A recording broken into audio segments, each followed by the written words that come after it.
I'm Rebecca Morris, 34, and last Thanksgiving changed my life forever. It was supposed to be a normal dinner at my parents' Connecticut home until my sister Stephanie glanced at my phone and saw a banking notification. $12 million transferred successfully. Her glass crashed to the floor. All eyes turned to me as she announced my secret to the stunned table. Rebecca's been hiding millions from us. And just like that, the peaceful Thanksgiving I'd hoped for transformed into the beginning of a nightmare that would tear my family apart. Before I dive into this wild story, where are you watching from today? Hit that like button if you've ever had family drama over money, and subscribe to join our storytelling community. Trust me, you'll want to hear how this twisted family saga ends. To understand how that Thanksgiving disaster unfolded, you need to know a bit about my family. I grew up in a middle-class household in suburban Connecticut with my parents, Harold and Diana Morris, my older brother James, and my younger sister Stephanie. From early childhood, the family dynamics were clear. Stephanie was the golden child who could do no wrong, James was the peacekeeper, and I was, well, the afterthought. My parents never tried to hide their favoritism. Stephanie got the new clothes, the best birthday parties, and endless praise for even her smallest achievements. Meanwhile, my accomplishments were often met with indifference. "That's nice, Rebecca," my mother would say before quickly changing the subject to something Stephanie had done. When I won a full scholarship to my state university, my father's response was, "At least we don't have to pay for it." That same year, they bought Stephanie a car for getting B-minuses. James, 4 years older than me, occasionally stood up for me, but he learned early on that keeping the peace meant siding with our parents.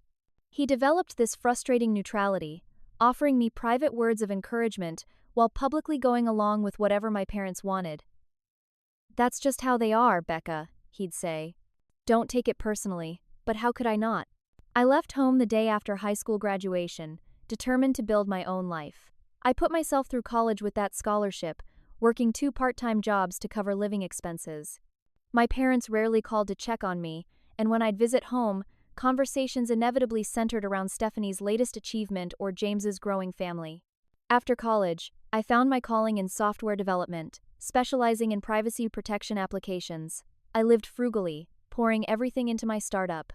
Those early years were brutal: ramen noodles for dinner, a tiny studio apartment shared with a roommate, and 80-hour work weeks. My family showed zero interest in my career, with my father occasionally suggesting I get a real job with benefits when I'd mention my company. What they didn't know, what I deliberately kept from them, was that my privacy software caught the attention of a major tech corporation. 2 years ago, they acquired my company for $15 million.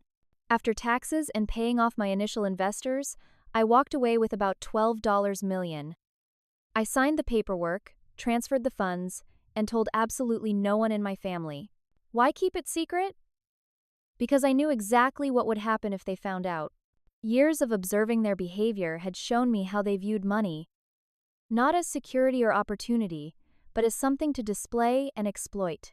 My father's sporadic gambling habits, my mother's obsession with appearances, Stephanie's sense of entitlement, I could predict their reactions down to the specific demands they'd make. So I continued living modestly in my Seattle apartment. I invested carefully, donated to causes I believed in, and enjoyed simple luxuries like not checking price tags at grocery stores. To my family, I was still just Rebecca with her computer job, not worth much attention. I'd managed to limit family interactions to obligatory holiday calls and occasional visits. But this Thanksgiving was different. My grandfather William, my father's father and the only family member who'd ever shown me consistent kindness, had been diagnosed with congestive heart failure.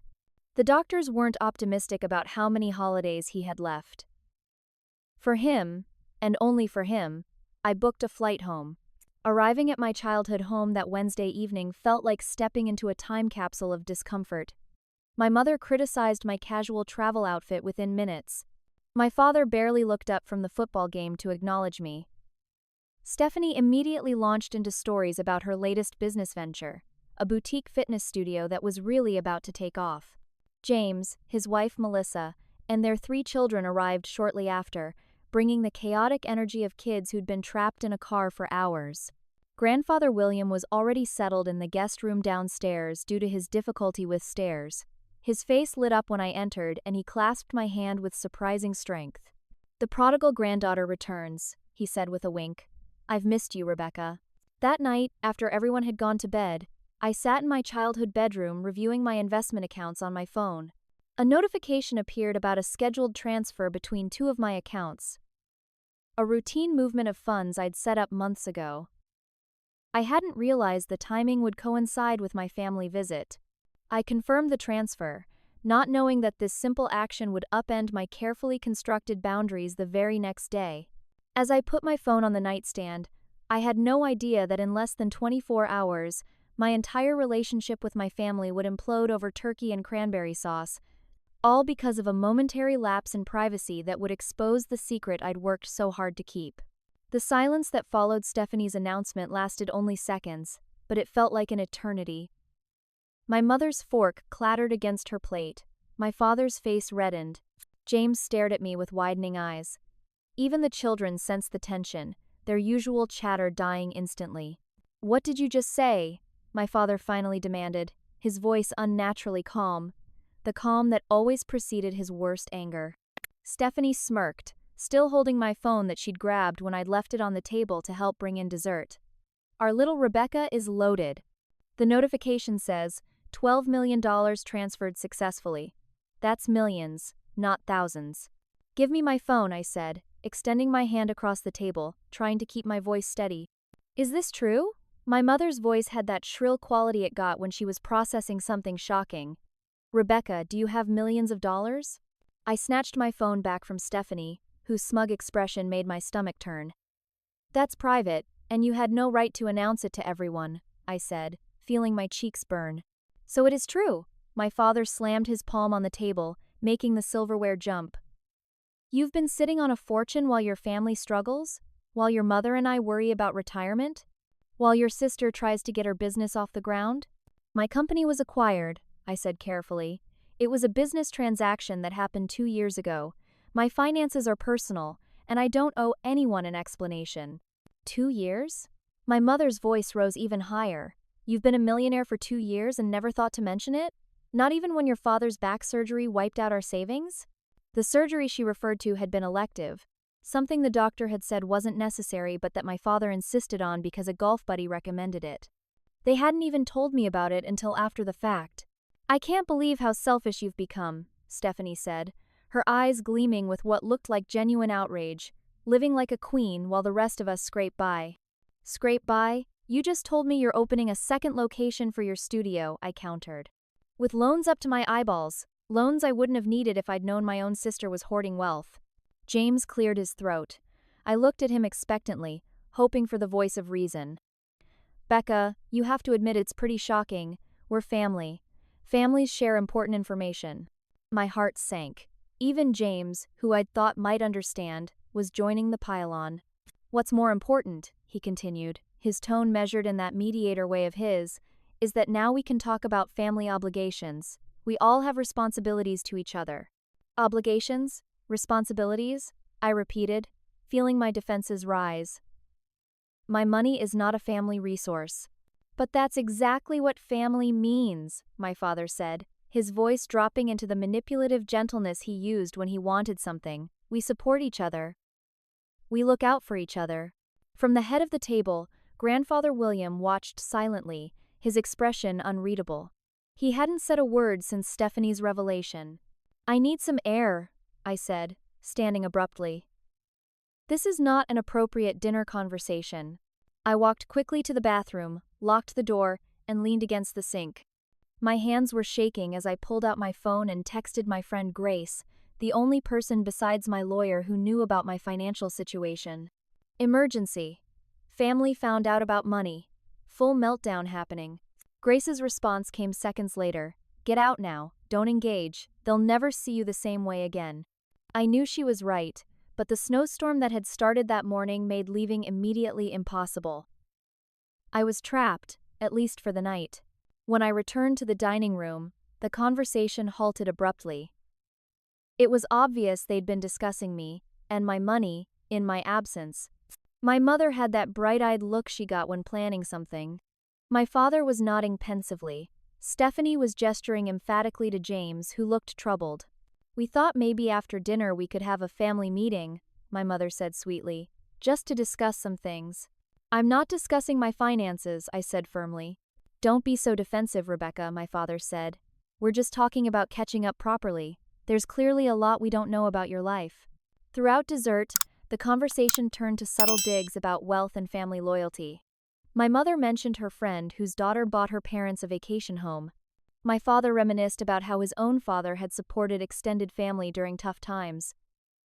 Stephanie talked about the struggles of entrepreneurship and how some people have advantages others don't. I caught fragments of their whispered conversations as I helped clear dishes.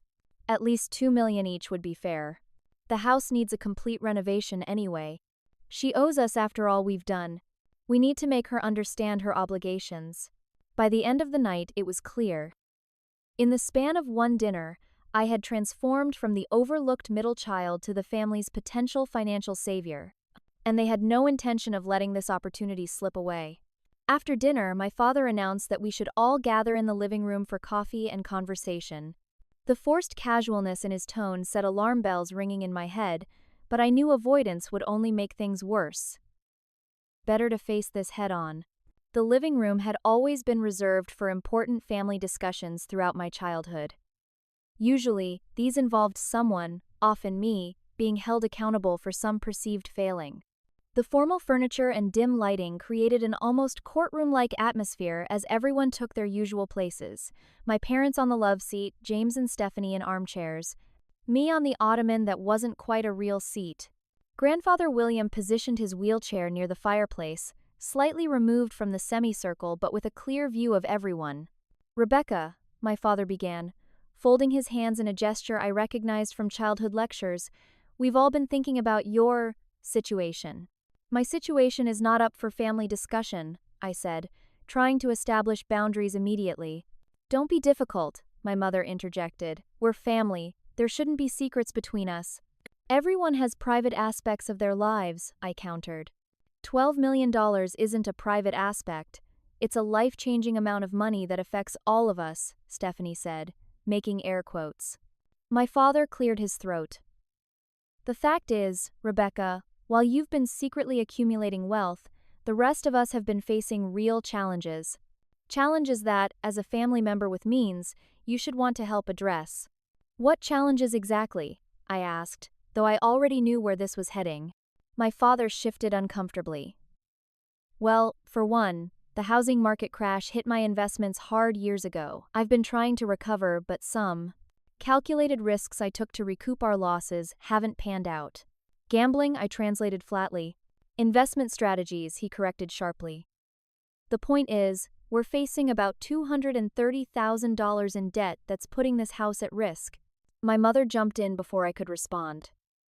"And this house, Rebecca, is falling apart. The foundation needs work, the plumbing is ancient, and we haven't updated anything in 20 years. A proper renovation would run about $300,000. I blinked at the naked greed. They weren't even attempting subtlety. Stephanie leaned forward. "And you know I've been working myself to death trying to make my business succeed. The market is so competitive, and I just need proper capital to really break through. With about $500,000, I could secure premium locations, hire top trainers, and finally get ahead of the curve." I turned to James, curious what his need would be. He at least had the decency to look somewhat embarrassed.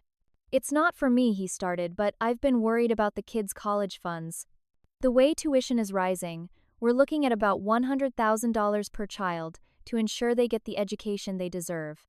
The room fell silent as they waited for my response. I noticed Grandfather William watching intently, his expression still neutral. "Let me make sure I understand," I said carefully. "In the span of a few hours since discovering my financial situation, you've all tallied up over $1 million in requests?" "They're not requests," my father said firmly. "They're family obligations. Your grandfather put me through college. I paid for James and Stephanie's education. That's what family does." "You didn't pay for my college," I pointed out. "I had scholarships and worked." "And look how well that turned out for you," my mother exclaimed, as if this proved their point. "We raised you with the values that led to your success. In a way, we invested in you from the beginning." The sheer audacity left me momentarily speechless. Rebecca, my mother continued, her voice softening into the manipulative tone I knew well. Think of all we sacrificed for you. The dance lessons, the braces, the school trips. Basic parental responsibilities are not investments expecting returns, I replied. You always were cold, Stephanie muttered. Success has only made you more selfish. Careful, Steph, James warned, apparently sensing this approach wasn't working. Rebecca, no one is demanding anything tonight. We're just having an open discussion about family needs that you now have the capacity to help with. Are you sure your software business was entirely above board? My father suddenly asked, his tone insinuating. Privacy software often skirts legal lines. Maybe there are aspects of your windfall that wouldn't hold up to scrutiny. The threat was thinly veiled, and it stung worse than their demands. My business was completely legitimate, and I resent the implication. All I'm saying is that family protects each other, he continued. We keep each other's secrets and support each other's needs. By midnight, the family meeting had devolved into a coordinated attack from all sides. My mother cried about her sacrifices and dreams of a comfortable retirement. My father alternated between appeals to family loyalty and veiled threats about investigating my business practices. Stephanie made passive-aggressive comments about selfish people who hoard resources while loved ones struggle. Even James, who occasionally attempted to mediate, kept returning to his children's futures in a way that felt manipulative. I maintained my composure, repeatedly stating that I would need time to consider any financial discussions and that I wasn't making decisions under pressure. This only escalated their tactics. I think we should all sleep on this, James finally suggested as the clock approached 1 a.m. Fine, my father agreed, standing to signal the end of the discussion. Rebecca, I hope by morning you'll remember what family truly means. As everyone dispersed, I checked the weather on my phone. The snowstorm had intensified, with travel advisories in effect until at least tomorrow evening. I was effectively trapped in the house. Making my way upstairs, I overheard whispers from my parents' bedroom. She'll come around, my mother was saying. We just need to help her see reason. If guilt doesn't work, we have other options, my father replied. Everyone has pressure points. I closed my bedroom door and sat on the edge of the bed, suddenly feeling like a stranger in the house where I grew up. Sleep would be impossible tonight. Instead, I began researching flights back to Seattle for the earliest possible departure once the storm cleared. I woke before dawn after a fitful night's sleep. The house was quiet, with only the faint howl of the continuing snowstorm outside. I needed coffee and space to think before facing another round of family pressure. Tiptoeing downstairs in the dim morning light, I was surprised to see a glow coming from my grandfather's study. The door was partially open. I knocked softly. Come in, Rebecca, Grandfather William called. His voice, though weakened by age and illness, still carried the authoritative tone I remembered from childhood. He sat in his wheelchair beside the antique desk where he'd once run his accounting business. A small lamp cast warm light over the room, illuminating the bookshelves lining the walls. Despite his physical frailty, his eyes were sharp and alert. Couldn't sleep? He asked, gesturing to the chair opposite him. Not really, I admitted, settling into the leather armchair. It's been an intense 24 hours. William nodded thoughtfully. I imagine so. Money has a way of revealing people's true characters. He studied me for a moment. You're not surprised by their reactions, are you? No, I sighed. It's exactly why I kept it secret. I just didn't expect to be ambushed at Thanksgiving dinner. Your sister always did have impeccable timing for maximum drama, he said with a wry smile. Though, I suspect she's been snooping for some time, the shock seemed a bit rehearsed. I hadn't considered that possibility, but it made sense. Stephanie had always been invasive about others' business while fiercely guarding her own. Rebecca, Grandfather said, his tone becoming serious, there are things you should know about this family's financial history, things that might help you navigate the current situation. He wheeled himself to a small safe concealed behind a painting, a security measure I had always found amusingly old-fashioned. After entering the combination, he removed a thick folder. Your father has a gambling problem that dates back to his college years, he began, returning to the desk. Your mother enables it because his occasional wins fund the lifestyle she feels entitled to. They've burned through not just their own money, but funds that were meant for all three of you children. What do you mean? I asked, though a sinking feeling told me I already knew. When each of you was born, I established college funds, equal amounts for each grandchild. He slid several bank statements toward me. James's was used properly. Most of Stephanie's was diverted to emergency family needs that mysteriously coincided with your mother's home renovations and luxury purchases. I scanned the documents, seeing familiar signatures authorizing transfers. And mine? William's expression hardened, completely emptied before you turned 18. They claimed you had other opportunities and the money would serve the family better elsewhere. I was ill at the time and trusted their judgment. It's one of my greatest regrets. The revelation shouldn't have hurt after so many years, but it did. My throat tightened as I processed this new betrayal. There's more, William continued, handing me another file. These are records of loans your father has taken from various family members, including your Uncle Robert and your cousins. None have been repaid. They've burned bridges with nearly every relative who had resources. Page after page documented the pattern: desperate requests, promises of repayment, followed by avoidance and eventually severed relationships. Why are you showing me this? I asked, though I knew the answer. Because you need to understand that what you're experiencing isn't new or unique. It's a pattern they've repeated throughout their lives. His voice softened. And because I want you to know you have an ally, I won't allow them to manipulate you the way they've manipulated others, including me. For the first time since the disastrous dinner revelation, I felt my shoulders relax slightly. Having someone in my corner, especially someone who understood the family dynamics, made an enormous difference. What should I do? I asked.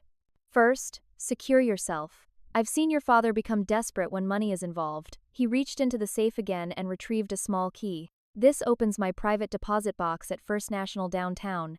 It contains copies of all these documents and more, evidence of their patterns that could be problematic if made public. I don't want to threaten my own family, I said hesitantly. It's not a threat, it's protection, he corrected. And sometimes the best defense is ensuring others know you're not defenseless. As morning light began filtering through the curtains, we heard movement upstairs. The house was waking up. They'll start again today, William warned. Be prepared for them to escalate when they realize guilt and obligation aren't working. Armed with new information and my grandfather's support, I felt more confident about confronting my family. When I entered the kitchen, my parents were already there, my father reading the newspaper while my mother prepared breakfast with exaggerated cheerfulness. "Good morning, Rebecca," she chirped. "Did you sleep well? I'm making your favorite blueberry pancakes." Blueberry pancakes had been Stephanie's favorite, not mine. I'd always preferred waffles. "Actually, I'd like to discuss something," I said firmly, sitting across from my father. I found some interesting information about my college fund. My father's newspaper lowered slowly. My mother's spatula froze mid-flip. "What college fund?" my father asked cautiously. "The one grandfather established for me that was emptied before I even applied to schools. The one that forced me to work multiple jobs while studying full-time." My mother turned to face me, her expression a mixture of shock and calculation. William had no right to share private family financial matters. "He had every right," I countered. "It was his money intended for my education that you misappropriated." "We made difficult decisions during financially stressful times," my father said defensively. "Everything we did was for this family's overall welfare." "Including the gambling debts? The luxury purchases? Were those for the family's welfare too?" Before they could respond, my phone buzzed with a notification. It was an email from my cousin Heather, who I hadn't spoken to in years. "Rebecca, I heard from Aunt Martha that you're suddenly wealthy and refusing to help family. Just a warning that Uncle Harold tried the same manipulation with us years ago. Stay strong and protect yourself. Call if you need support." I looked up to see Stephanie entering the kitchen, her expression darkening when she noticed the tension. "What's going on?" she demanded. "Rebecca is spreading malicious accusations," my mother said, her voice trembling with practiced vulnerability. "After all we've sacrificed for her." I realized then that my mother had already been working behind the scenes, contacting extended family to shape the narrative about my selfishness. The speed of her counteroffensive was impressive but not surprising. "It's not malicious if it's documented," I replied calmly, standing up. "And I have quite a lot of documentation. Now, if you'll excuse me, I need to make some calls. As I walked out, I heard my father hiss to my mother, "Call Lawrence. We need to know if there's any legal claim we can make." The battle lines were clearly drawn. With my grandfather as an ally and armed with the truth, I was ready for whatever came next, but I underestimated just how dirty my family was willing to fight. By Friday evening, 2 days after the initial confrontation, a strange calm had settled over the house. The aggressive demands had ceased, replaced by an unnatural pleasantness that put me even more on edge. My mother suggested a special dinner to reset our family discussion, with a tone that mimicked sincerity so perfectly it would have fooled me years ago. As I helped set the dining table, Stephanie approached with an uncharacteristic smile. "I want to apologize for how I reacted," she said. "It was the shock, you know. Finding out my sister is this secret success story."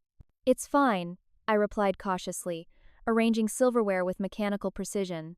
"No, it's not," she insisted. "I've been thinking about how you built something so valuable all on your own. It's actually really inspiring." James joined us, carrying a bottle of expensive wine I knew my parents reserved for special occasions. "Peace offering," he said with a sheepish smile. We all got a bit carried away. During dinner, the conversation remained carefully pleasant. My parents asked thoughtful questions about my company and seemed genuinely interested in my answers. No one mentioned money directly. Grandfather William observed silently, his eyes moving between speakers like he was watching a tennis match. After dessert, as we moved to the living room for coffee, my father cleared his throat. "Rebecca, we want you to know we're proud of what you've accomplished. And we respect that your finances are your business." The statement was so contrary to everything he'd said previously that I nearly choked on my coffee. "We've been talking as a family," my mother continued seamlessly, "and we think we've found a way forward that benefits everyone without putting pressure on you." Stephanie leaned forward eagerly. "I've been developing a business expansion plan that could be an amazing investment opportunity. Instead of asking for help, I'm offering you a chance to grow your wealth while supporting family." "It's quite impressive," James added. "I've looked over the numbers, and the potential return is substantial." "We thought maybe you could review it tonight," my father suggested. "Give us your thoughts tomorrow before you leave." The shift from demands to investment opportunity was clever, appealing to my business sense rather than family obligation. Under different circumstances, with different people, I might have been intrigued.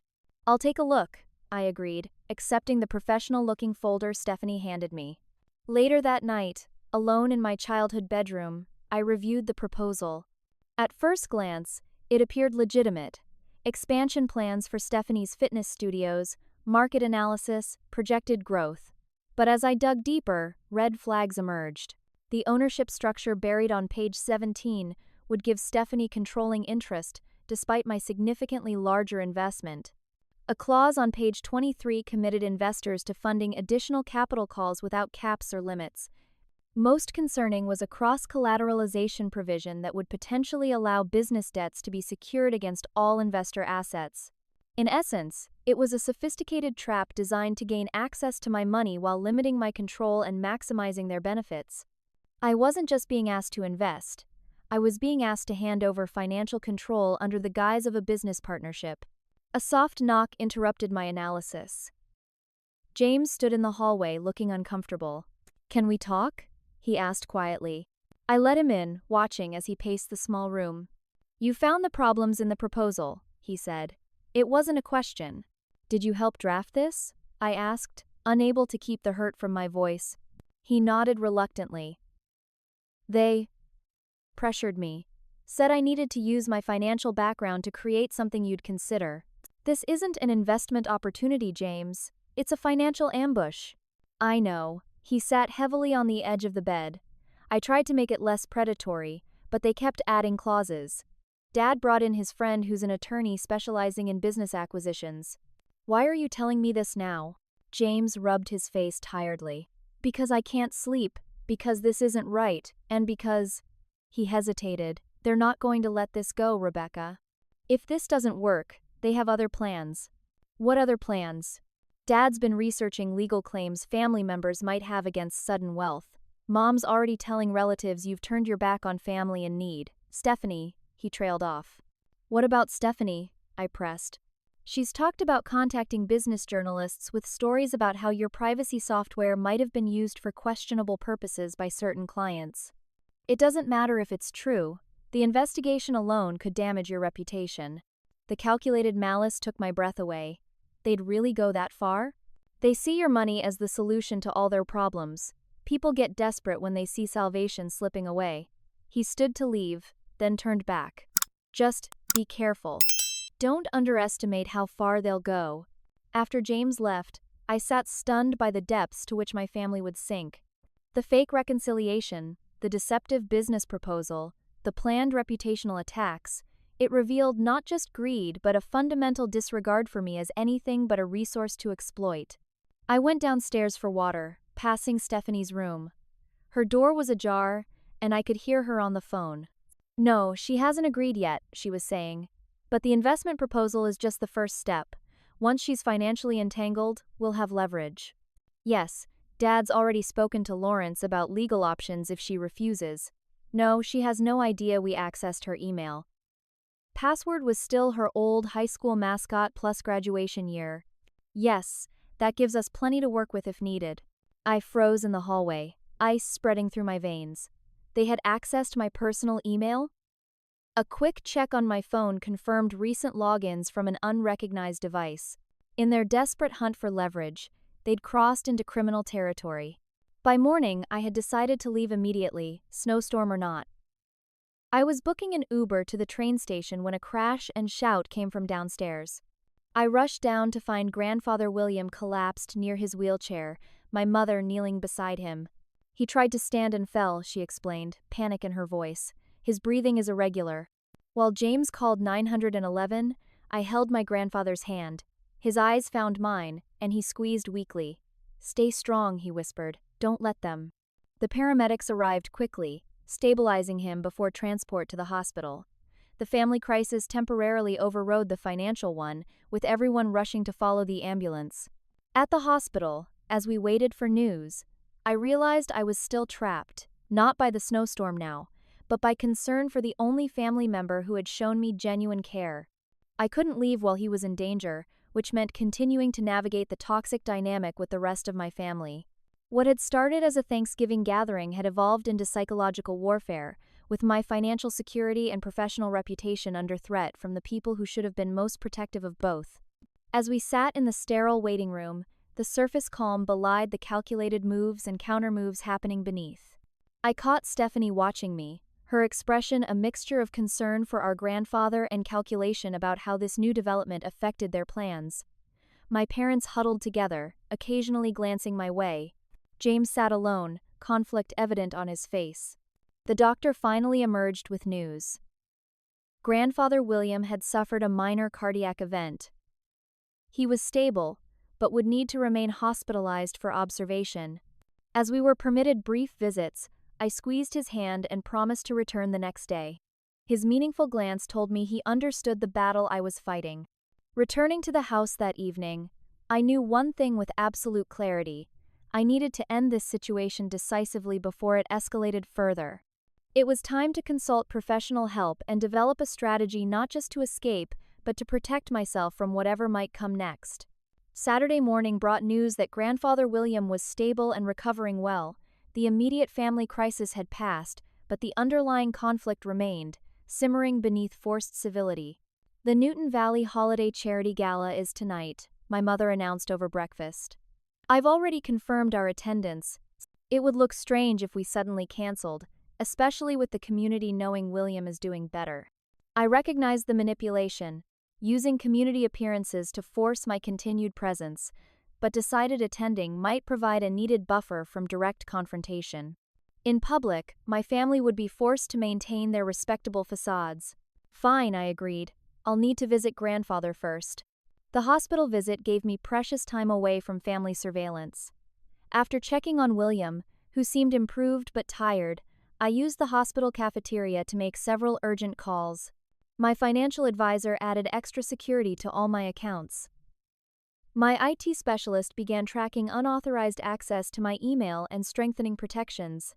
Most importantly, I reached out to Charlotte Davis, a high-powered attorney I'd worked with during my company acquisition.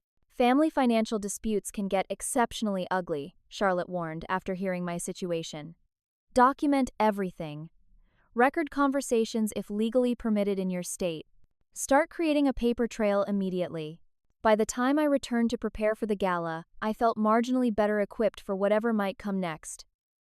I hadn't anticipated, however, that the battlefield would shift from private to public. The Newton Valley Country Club ballroom glittered with holiday decorations as we arrived that evening. The annual charity gala was the social event of the season, attended by everyone who considered themselves anyone in the community where I'd grown up. Many attendees had known me since childhood, though few had maintained any interest in my life after I left for college. Rebecca, what a surprise! Barbara Collins, my mother's friend and reliable gossip conduit, approached immediately. Diana mentioned you might attend, but I hardly believed it. You've been such a ghost these past years. Work keeps me busy, I replied neutrally. So we've heard, she said with exaggerated enthusiasm. Some sort of big technology success, Diana said. How wonderful that you're finally doing well. The slight emphasis on finally told me my mother had already been shaping the narrative. Before I could respond appropriately, I was rescued, or so I thought, by a familiar face. Rebecca Morris, never thought I'd see you back in Newton Valley. I turned to find Michael Reynolds, my high school boyfriend and first heartbreak. He'd aged well, his formerly gangly frame filled out into a confident posture, though his smile still had that crooked quality I'd once found charming. Michael, it's been a while. 12 years, give or take. I heard you conquered Silicon Valley or something similarly impressive. Seattle, actually, but close enough. What about you? Financial advising, here in town, helping people manage their money, plan for the future. Nothing as exciting as what you've been up to. Our conversation was interrupted by Stephanie, who appeared with suspicious timing and an overly bright smile. Michael, I thought that was you. She air-kissed his cheek with practiced precision. Has my sister told you her exciting news? She's one of those secret millionaires now. 12 million from selling her company. The volume of her voice ensured that several nearby groups heard the announcement. Heads turned. Conversations paused. Stephanie, I hissed, that's private information. Oh please, she laughed dismissively. Everyone's talking about it already. Mom's so proud she can barely contain herself. Looking across the room, I saw my mother surrounded by her social circle, gesturing animatedly. Several women glanced my way with poorly concealed interest. Michael looked genuinely impressed. That's incredible, Rebecca. Congratulations. Thank you, I said stiffly. Watching Stephanie glide away to another group where she immediately leaned in with what appeared to be conspiratorial enthusiasm. Throughout the next hour, I realized I'd walked into an orchestrated public relations campaign. My financial status was being strategically shared throughout the room, but with a consistent, troubling narrative attached. As I moved through the gala, fragments of conversations reached me. Refusing to help with her father's medical expenses. Turned her back on family business struggles. Won't even contribute to her nieces' and nephews' education. My mother had positioned herself as the proud but concerned parent, simultaneously bragging about my success while implying my newfound wealth had changed me for the worse. My father worked the room's business leaders, hinting that my software company had benefited from his early guidance, completely fabricated, while lamenting my unfortunate reluctance to support the family that supported her dreams. The strategy was as effective as it was cruel. People who had barely remembered my existence were now approaching with judgmental curiosity masked as congratulations. Such success at a young age. Your parents must have instilled wonderful values, said my former English teacher, following immediately with, though I always believed family support was among the most important of those values. By the time dinner was served, I felt like a specimen under examination.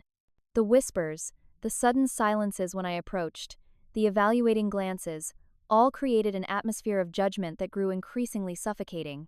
The final blow came when my father clinked his glass during dessert, gaining the attention of nearby tables. As a town council member and regular attendee, he often made brief remarks at such events.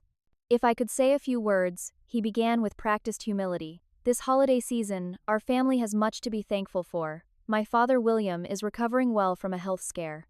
Appreciative murmurs followed this news. and we've had the joy of learning about our daughter Rebecca's tremendous business success." He gestured toward me as faces turned. Though we're still processing the surprise of discovering her achievement 2 years after the fact, gentle laughter rippled through the audience. We remain hopeful that success hasn't changed the values of family commitment and community support we tried to instill. After all, prosperity is most meaningful when shared with those who helped us along the way. The pointed remark, delivered with a perfect blend of pride and disappointment, landed exactly as intended. I felt dozens of eyes assessing me, finding me wanting against the standard of family obligation my father had just publicly established. I excused myself, needing escape from the suffocating judgment. In the empty corridor outside the ballroom, I leaned against the wall, struggling to regulate my breathing as tears threatened. "Rebecca?" Michael stood a few feet away, concern evident in his expression. "Are you okay?" That was intense in there. "I'm fine," I lied automatically. "No, you're not," he said gently, "and you shouldn't be. What your family is doing is manipulative and wrong." The unexpected validation broke something loose inside me. Tears spilled despite my efforts to contain them. "They've been telling everyone I've abandoned them financially," I said, voice shaking, making me look like a villain for not handing over my money on demand. Michael handed me his pocket square. I figured it was something like that. Financial advising gives you a sixth sense for family money disputes. They rarely bring out people's best qualities. "I don't know how to fight this," I admitted. "They're destroying my reputation in the community." "This community," he said with emphasis. "Not your community. You built a life elsewhere for good reasons, from what I remember." His perspective was exactly what I needed, a reminder that this small-town judgment had no bearing on my real life. "For what it's worth," he continued, "most people with any sense can see through the performance in there. Your father's speech wasn't nearly as effective as he thought." I managed a weak smile. "When did you get so insightful?" "Somewhere between the second divorce and the career change." His self-deprecating tone lightened the moment. "Listen, I don't know the details of your situation, but I do know that family financial pressure never ends if you give in once. Professional advice? Protect yourself legally before anything else." "I've called a lawyer," I said. "I just need to get back to Seattle and deal with this from a distance." "Smart move. And if you need a statement about questionable family financial patterns from someone who's witnessed them professionally in this community for years, here's my card." He handed me his business card. "I've seen your father's investment strategies impact several local businesses over the years." The offer of alliance from an unexpected source steadied me. "Thank you, Michael." As we returned to the ballroom, I felt my phone vibrate. It was an email notification from my company's board chairman. "Rebecca, received concerning call from someone claiming family connection, alleging regulatory issues with our privacy software implementations. Need to discuss as soon as possible." Ice spread through my veins as I realized Stephanie had made good on her threat to target my professional reputation. The attacks were escalating beyond social humiliation to potential career damage. Looking across the room, I caught my sister watching me, a slight smile playing on her lips when she saw my expression. She raised her champagne glass in a mock toast before turning back to her conversation. The battle had moved beyond the family and into every aspect of my life. As I mechanically navigated the remainder of the gala, I understood that I wasn't just fighting for financial boundaries. I was fighting for my reputation, my career, and my future. And my family had just demonstrated they would damage all three without hesitation to get what they wanted. Sunday morning dawned gray and cold, matching my mood perfectly. I'd barely slept, my mind racing with contingency plans and damage control strategies for both my personal and professional situations. The board chairman had agreed to an emergency call later that morning, giving me a brief window to pack and hopefully make a clean exit before my flight that afternoon. As I descended the stairs with my suitcase, voices from the living room stopped me. My parents, James and Stephanie, were seated around the coffee table with a silver-haired man I didn't recognize. Documents were spread across the surface, and the conversation ceased abruptly when I appeared in the doorway. "Rebecca," my father said with forced casualness, "we were just about to call you down. This is Lawrence Garrett, our family attorney." The stranger stood, extending his hand with a practiced smile. Miss Morris, I've heard a great deal about you. I didn't take his hand. What's going on here? My mother's expression was a carefully constructed blend of concern and determination. We're simply exploring some legal clarifications regarding family investments. What family investments? I asked, though dread was already pooling in my stomach. Lawrence Garrett cleared his throat. I understand you might be taken aback by this discussion, but my clients have presented compelling evidence that your business venture benefited substantially from family resources and intellectual contributions. That's completely false, I stated flatly. My father pulled a folder from the stack. We have documented proof of early-stage financial support and business guidance that contributed materially to your company's development and ultimate value. He slid several papers toward me. What I saw made my blood run cold. They were fabricated loan agreements, dated 5 years ago, with forged signatures that passably resembled my own. Another document outlined a consulting arrangement where my father supposedly provided critical business strategy during my company's formative stage. These are forgeries, I said, my voice surprisingly steady despite the shock. That's a serious accusation, Lawrence replied smoothly. These agreements appear properly executed to me. Because you helped create them? I suggested. The flash of discomfort across his face confirmed my suspicion. Rebecca, my mother interjected, we're not trying to take what's yours. We simply want recognition of the family's contributions to your success. And what does that recognition look like exactly? My father leaned forward. A fair settlement. 30% of your proceeds would acknowledge our role while leaving you with substantial resources. The audacity was breathtaking. They weren't just asking anymore. They were attempting to legally extort nearly $4 million based on fabricated documents. I never took a penny from any of you for my business, I said firmly. I have complete financial records proving exactly where every investment came from, along with all corporate formation documents, which were reviewed by multiple attorneys and venture capitalists during our acquisition. Lawrence looked less confident, but pressed on. Family financial arrangements often lack the formal documentation of commercial transactions. Courts have recognized implied contracts and oral agreements in family business contexts. Is that why you're trying to retroactively create formal documentation? I asked pointedly. Stephanie, who had been uncharacteristically quiet, spoke up. It's not just about the money, Rebecca. It's about honesty and reputation. Her tone carried a clear threat. I've already spoken with several technology journalists about investigating the ethical implications of your privacy software. They seemed quite interested in exploring which clients might have used it to circumvent regulatory oversight. The reference to our earlier conversation about my professional reputation made it clear this was a coordinated multi-front attack.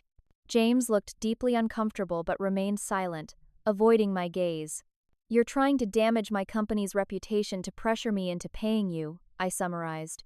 We're simply raising legitimate concerns about technology that may have broader social implications, Stephanie replied with practiced innocence. I turned to Lawrence. Mr. Garrett, are you aware that fabricating financial documents constitutes fraud? And that attempting to extract money through threats to someone's professional reputation could be considered extortion? His expression tightened. I advise against making unfounded legal accusations, Miss Morris. They're not unfounded. I have evidence these documents are forgeries, including the fact that I was in Seattle on the dates several of these were supposedly signed in Connecticut. I hadn't actually verified this yet, but the flicker of alarm in my father's eyes told me I'd hit a vulnerability in their hastily constructed scheme. This meeting is over, I stated, turning to leave. Any further communication can go through my attorney. If you walk away now, my father called after me, don't expect to maintain any relationship with this family. I paused at the doorway. You've already destroyed that possibility. As I headed upstairs to gather my remaining belongings, my phone buzzed with an incoming call from the board chairman. I answered, moving quickly to my room for privacy. Rebecca, I've convened an emergency executive session to address these allegations, he began without preamble. They're completely fabricated, I assured him. My estranged family is attempting to extort money by threatening my reputation. Nevertheless, the board is concerned. The reporter who contacted us mentioned potential client data misuse that could trigger regulatory investigation. My heart sank. Even baseless allegations could trigger damaging scrutiny in the privacy software sector, where public trust was paramount. The board's nervousness was understandable, if frustrating. "What's the board recommending?" I asked, dreading the answer. "Frankly, several members are suggesting we explore settlement options with your family to make this go away quietly. The potential publicity could impact our upcoming funding round." I closed my eyes, realizing how effectively my family had leveraged my professional vulnerabilities. They knew that even unfounded allegations could do real damage in my industry. "I need you to trust me," I said firmly. "Settling would only encourage further demands. Give me 48 hours to resolve this my way." After further discussion and reluctant agreement from the chairman, I ended the call to find James standing in my doorway. "They're serious about this," he said quietly. "Dad's already drafted press releases about family business disputes that would raise questions about your company's origins. Mom's compiled a list of every business reporter and industry analyst she could find. And you're still helping them," I observed coldly. He flinched. "I've tried to moderate their approach. You don't understand the pressure they're putting on everyone. They've threatened to cut off financial support for Melissa and the kids if I don't participate. So you're helping destroy my reputation to protect your financial interests. That's not pressure, James. That's a choice." His expression hardened. "Easy for you to say with $12 million. Some of us have families to support without the luxury of moral high ground." As he walked away, I felt the last thread of family connections snap. Even James, who I'd once believed might retain some decency, had fully committed to their extortion scheme. Checking my phone again, I found emails from 2 industry journalists requesting comment on allegations regarding data privacy practices at my former company. Stephanie had clearly been busy. A text from my assistant reported unusual attempts to access my corporate email archives. The coordinated nature of the attacks was staggering. In less than 24 hours, my family had launched legal threats, professional reputation damage, and attempted corporate espionage. All while maintaining a public narrative painting me as the villain. As I finished packing, my grandfather called from the hospital. "They're showing their true colors," he said when I described the morning's events. Harold always believed money could solve his problems. He never understood it usually just creates bigger ones. "I don't know how to fight this without making everything worse," I admitted. "Sometimes you can't avoid the fight, Rebecca. You can only choose which battlefield gives you the advantage." His words crystallized something in my thinking. I'd been reacting defensively, trying to protect myself from each new attack. It was time to reclaim control of the situation. Before I could respond, I heard voices outside my door. My parents were arguing with someone. Suddenly, there was a knock. "Miss Morris?" An unfamiliar male voice called. "I'm Daniel Kelly from County General. Your grandfather William Morris has experienced another cardiac event. He's asking for you specifically." The timing felt suspiciously convenient, another emergency just as I was preparing to leave, but I couldn't risk ignoring a legitimate medical situation. Opening the door revealed a young man in scrubs looking appropriately professional and concerned. My parents stood behind him, expressions grim. "We need to go now," my father insisted. 20 minutes later, as we rushed through the hospital corridors, I realized something was wrong. We weren't heading toward the cardiac unit but to a small consultation room. My father opened the door to reveal not medical staff, but Lawrence Garrett and 2 other men with briefcases. "What is this?" I demanded, stopping at the threshold. "An intervention of sorts," my father replied, his tone hardening. "These gentlemen represent significant interests that could be affected by your decisions. We thought a private location would be best for this discussion." I pulled out my phone, calling my grandfather's direct hospital line. When he answered, sounding tired but stable, the deception became clear. "You faked a medical emergency to lure me here?" The realization of how far they would go sent ice through my veins. "We needed to ensure you understood the seriousness of the situation," my mother replied defensively. I backed away from the room, my decision crystallizing. This ends now. Any further contact will be through my attorneys. As I walked rapidly toward the exit, my father called after me. "You can't just walk away from family, Rebecca. This isn't over." He was right about one thing, it wasn't over. But as I hailed a cab to take me directly to the airport, I knew with absolute certainty that I was done playing defense. My family had declared war on my reputation, my career, and my financial security. It was time to fight back with every resource at my disposal. The sanctuary of my Seattle apartment had never felt so welcoming as it did Monday morning. After the intense psychological warfare of the past 5 days, being surrounded by my own space, a space my family had never invaded, provided much-needed clarity. My first call was to Charlotte Davis, the attorney I'd consulted briefly from Connecticut. Within an hour, she arrived at my apartment with a legal pad and the focused expression that had made her legendary in corporate disputes. "Walk me through everything," she instructed, settling into my living room sofa. "Start with the family history and don't omit details, even if they seem irrelevant." For the next 2 hours, I chronicled the Thanksgiving disaster and subsequent escalation, showing her the falsified loan documents, the threatening texts, and the emails from journalists pursuing my family's manufactured story.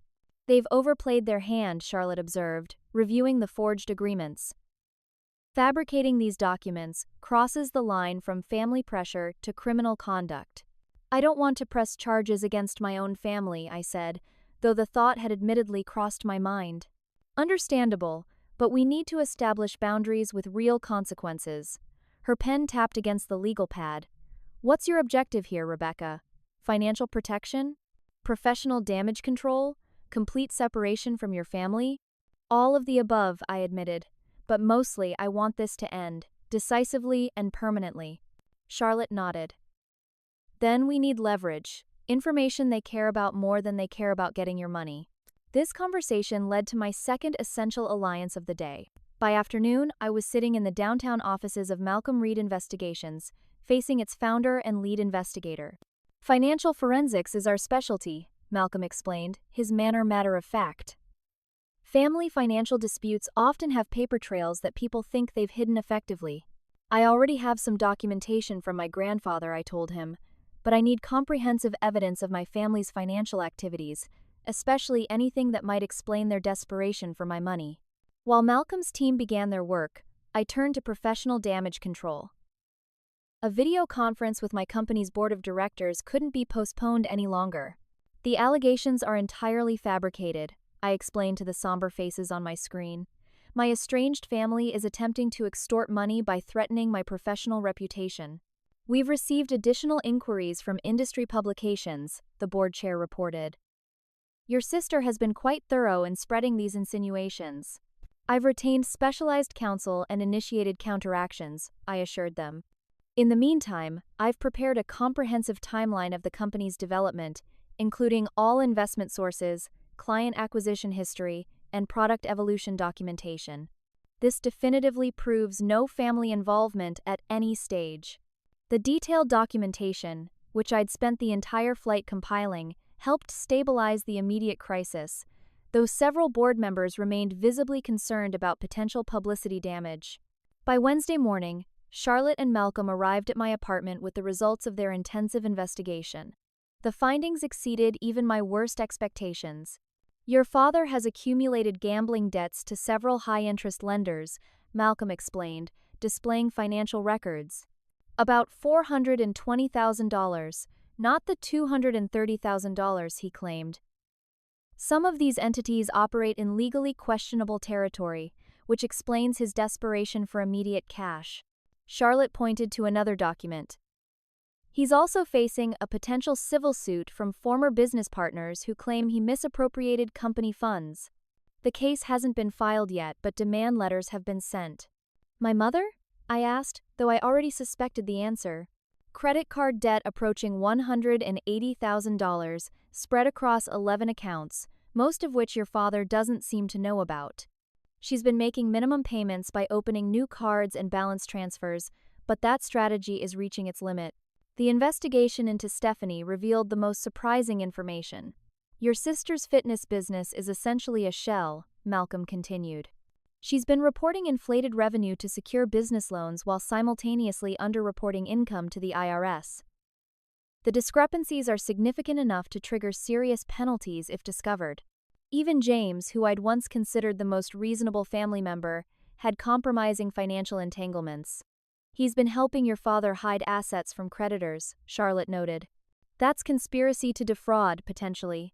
The comprehensive picture that emerged was of a family teetering on financial collapse, a collapse they were desperate to avoid by any means necessary, including extortion, fraud, and reputation damage. This explains the escalating tactics, I said, processing the revelations. They're not just greedy, they're desperate. Which makes them dangerous, Charlotte warned, but also vulnerable. They have much more to lose from exposure than you do. We spent the remainder of the day developing a strategic response. Charlotte drafted cease and desist letters addressing the false statements to journalists, the forged documents, and the attempts to access my corporate accounts. These would be delivered to each family member simultaneously.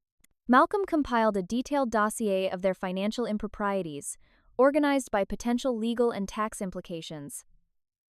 This isn't for legal filing, he clarified. It's leverage. Knowledge they don't want exposed. The most difficult decision was determining how much of this information to actually use. Despite everything, these were still people I had once loved, who had shaped my early life for better or worse.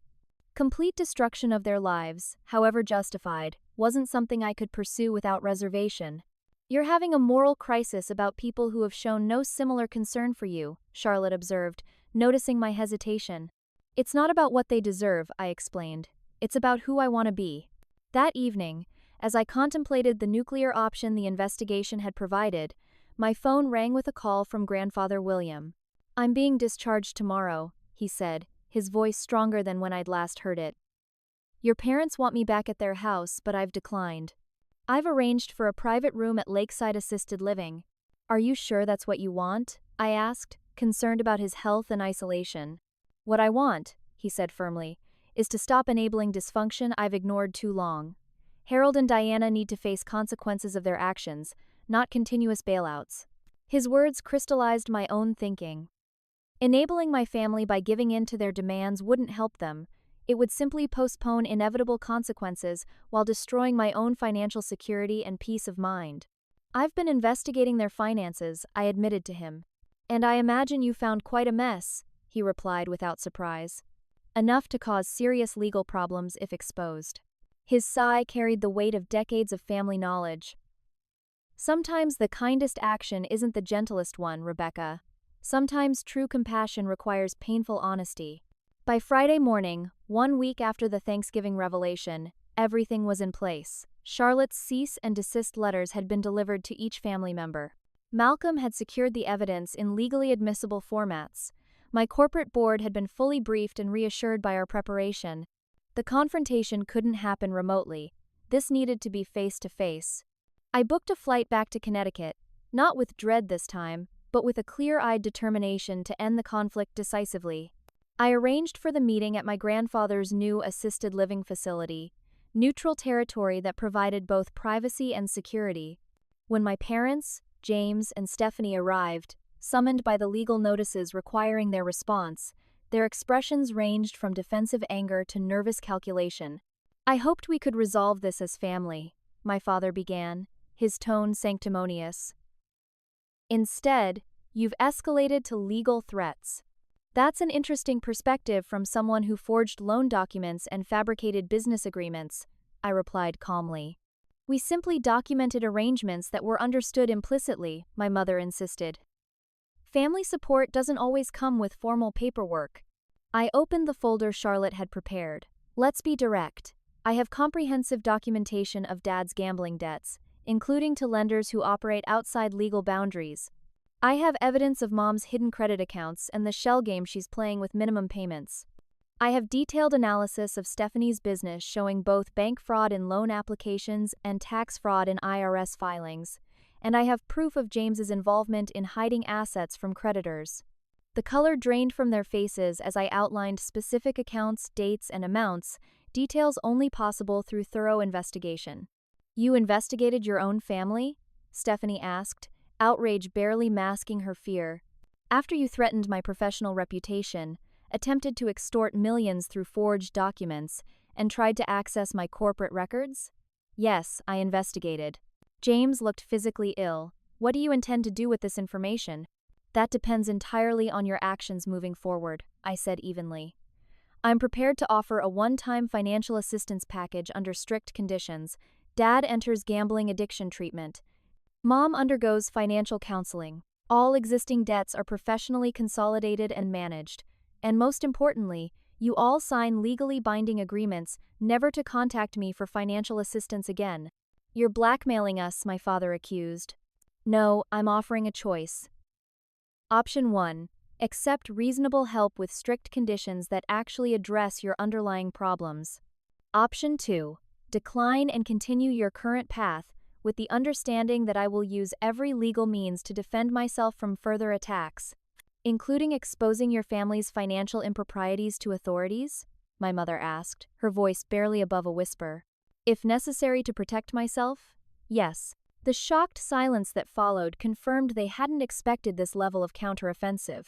They had assumed I would either capitulate to their demands or simply try to escape their pressure, not that I would systematically dismantle their leverage while building my own. How much? My father finally asked. For the debt consolidation and other assistance. That's not how this works, I explained. I'll pay approved treatment providers and financial counselors directly. A structured debt management plan will be established with a trustee. There will be no lump sums under your control. That's insulting, Stephanie protested. We're not children. No, you're adults who have made consistently destructive financial choices and who attempted to defraud me when those choices created consequences. This offer addresses the actual problems rather than temporarily throwing money at symptoms. The negotiation that followed was tense and often hostile, but the leverage was unquestionably on my side. By evening, provisional agreements had been reached, approximately $600,000 in structured assistance that would address their legitimate debts and provide necessary treatment, but with professional oversight that prevented misuse. As they prepared to leave, clearly unhappy with the outcome despite its objective generosity, I added one final condition. The education funds for James's children will be established as irrevocable trusts, controlled by an independent trustee until they reach college age. This is non-negotiable and completely separate from the rest of the arrangement. James looked up in surprise. Despite his betrayal, I couldn't punish his children for their father's poor choices. Why would you do that?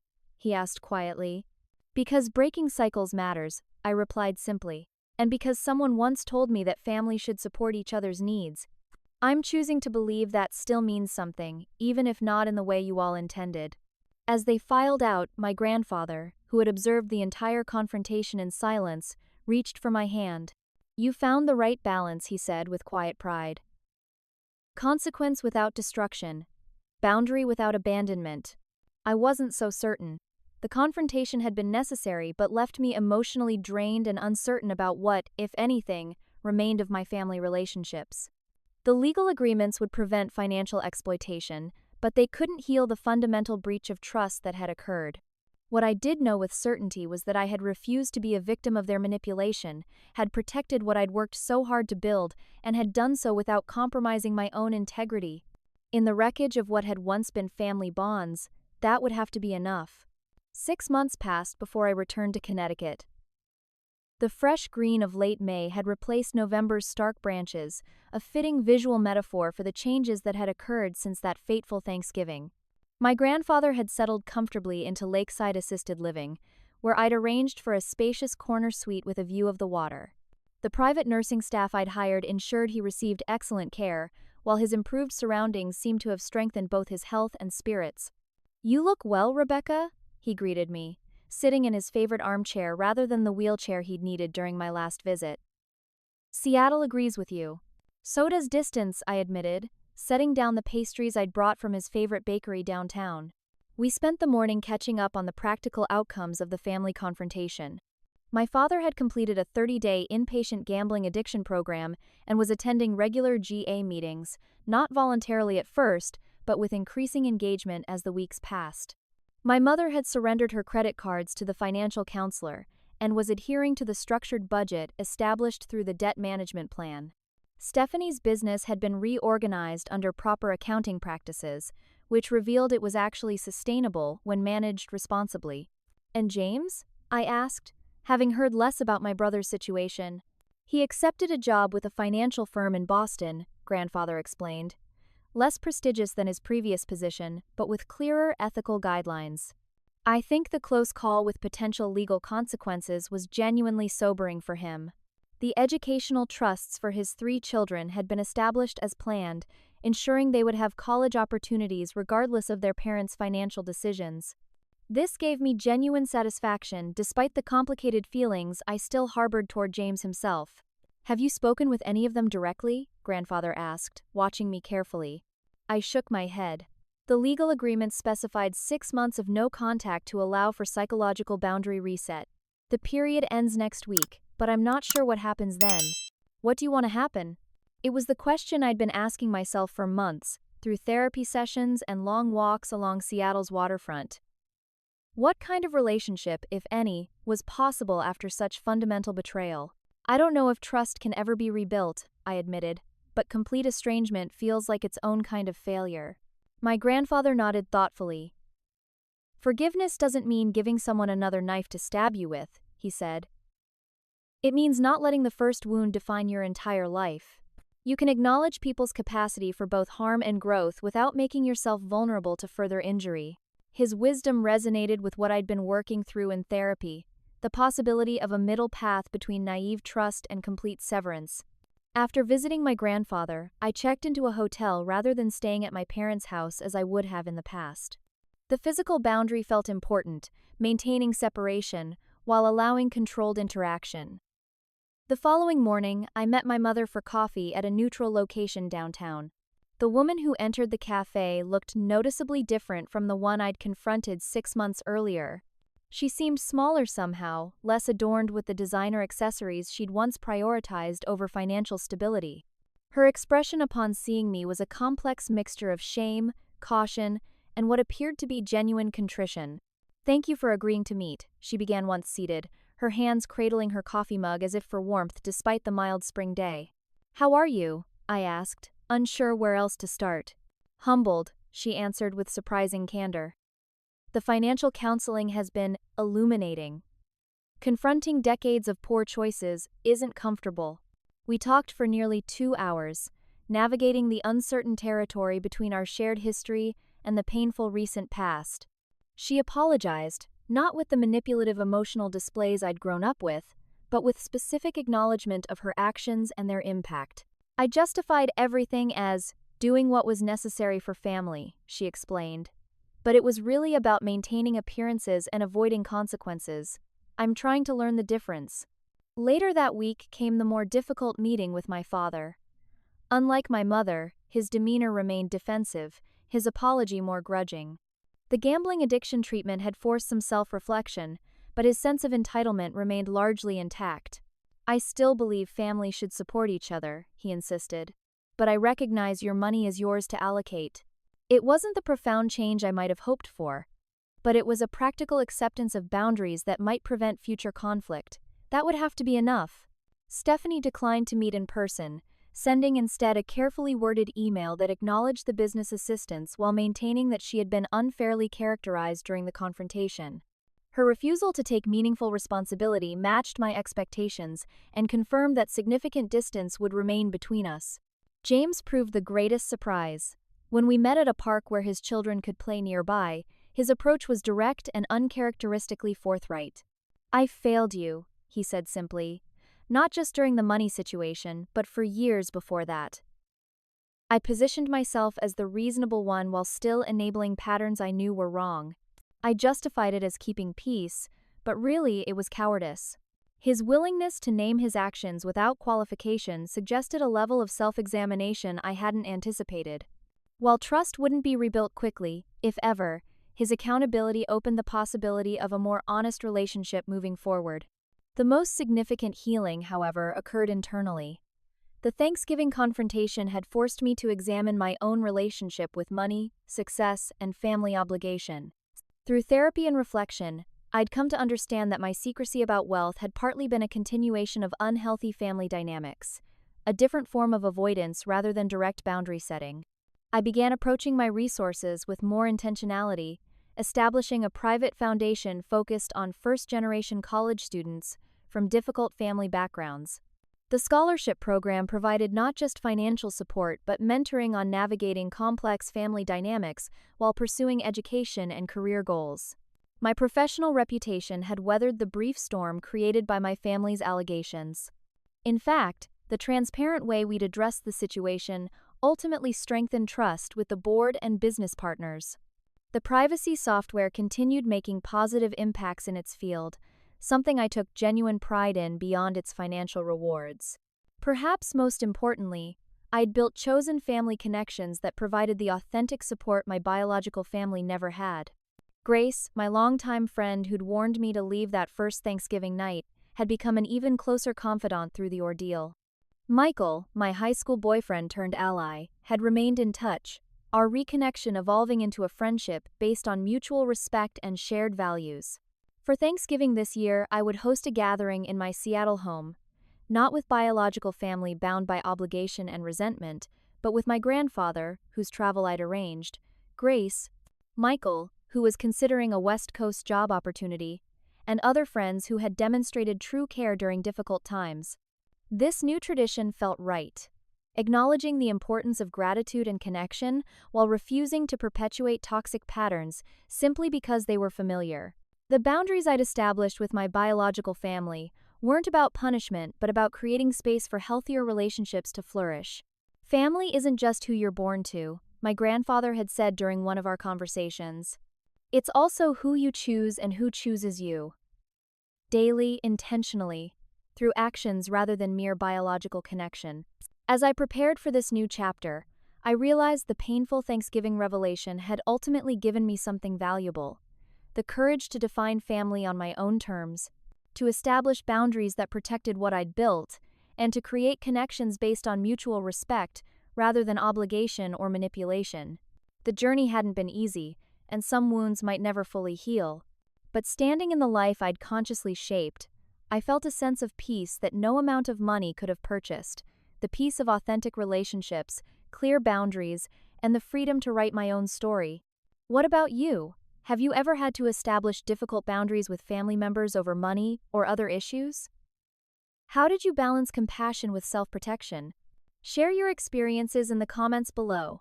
And don't forget to like, subscribe, and hit that notification bell to join our storytelling community. Thank you for coming along on this journey with me. And remember, sometimes the most loving thing you can do for yourself and others is to establish healthy boundaries, even when it's painful. Until next time.